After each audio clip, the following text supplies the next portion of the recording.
absolutely perfect.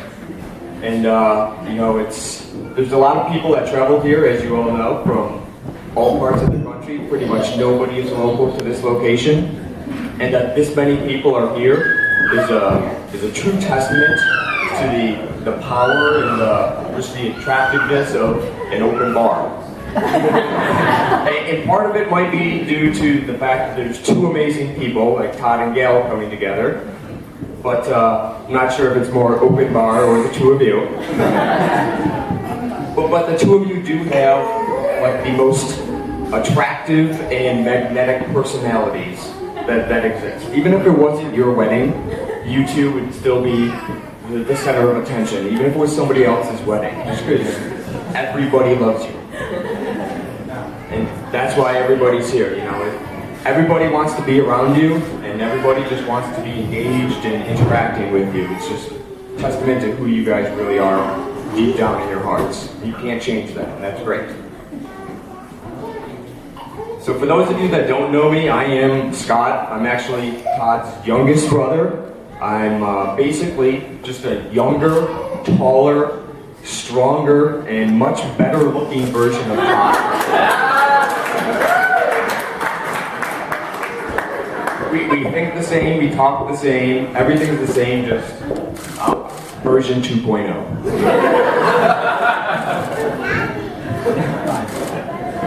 So growing up, we were like pretty much inseparable. We did everything together. I don't want to rehash a lot of things that Kevin touched on, but whenever we did anything, a lot of things come to mind about building our cottages. Any 10-minute task with me and Todd turned into a 3-hour journey, in which 2 hours and 50 minutes of it was just us cracking up laughing. And that it's where it always just hurts your cheeks because you're laughing so much. And the only way I know that Gail can put up with that is because she smiles so much. She uses those same muscles. So I don't know if I've ever told Todd this, but he was a role model to me growing up, as was Kevin and my dad.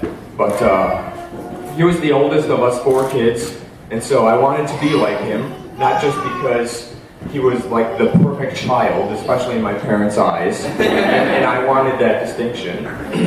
But as you know, that you no longer carry that distinction. Their view has changed drastically, I know, and rightfully so.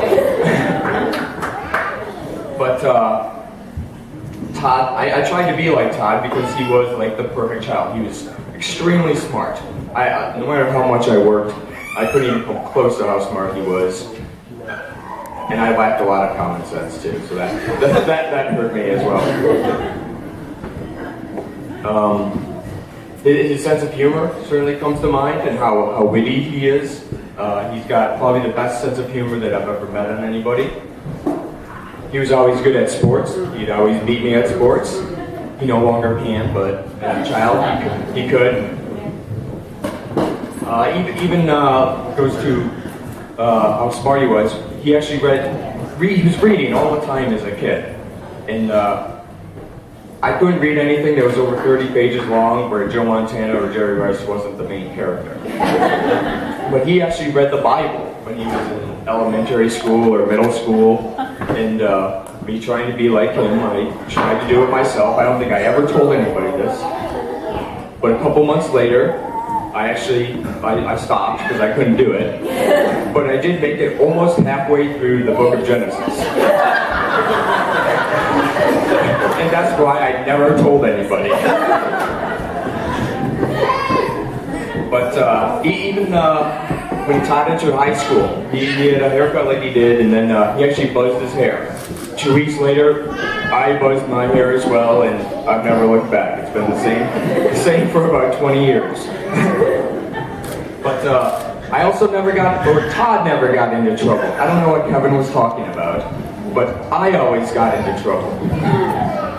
And it was always Todd's fault. He was much smarter, and the lawyer in him always got me to do whatever he wanted, because he had this power over me that he knew I couldn't turn down a dare.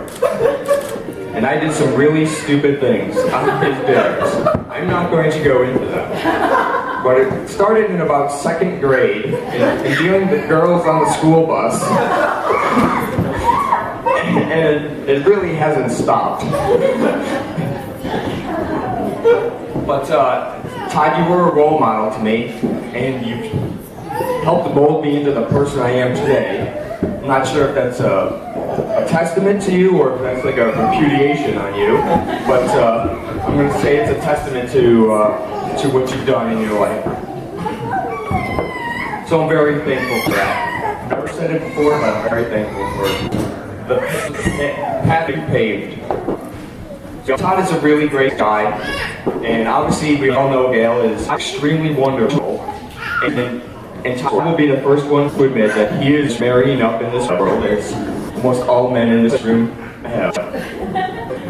But Todd really does deserve not just a girl like Gail, but he does deserve Gail, because he is such a great guy. He will treat her right, treat her how she deserves.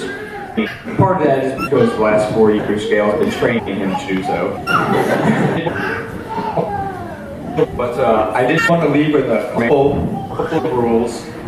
Rules for marriage and rules for dealing with Todd. I've only got 5 years of marriage experience, but I'll share a couple with you. Never use the word never in an argument. It's a fighting word, and it does not lead to a path to resolution. Don't say like, you never clean the hair out of the shower during it.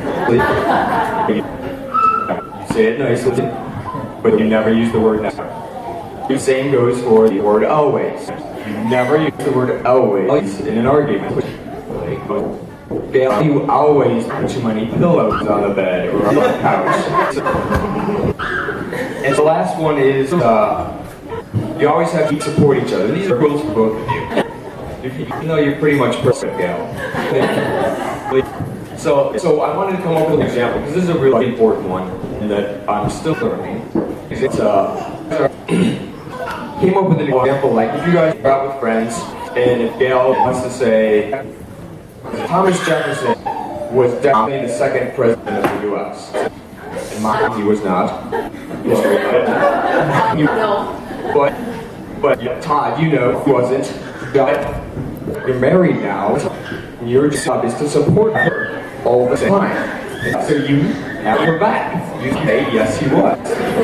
Even if you're wrong. Because being wrong doesn't matter. You support your wife. But it's really hard. And sometimes it can be hard, but it's the most important thing in the world for you now. Okay, so I'm going to end up 3 quick guidelines for dealing with Todd. I've known him for 31 years, and the third guideline is his car is his car, your car is your car.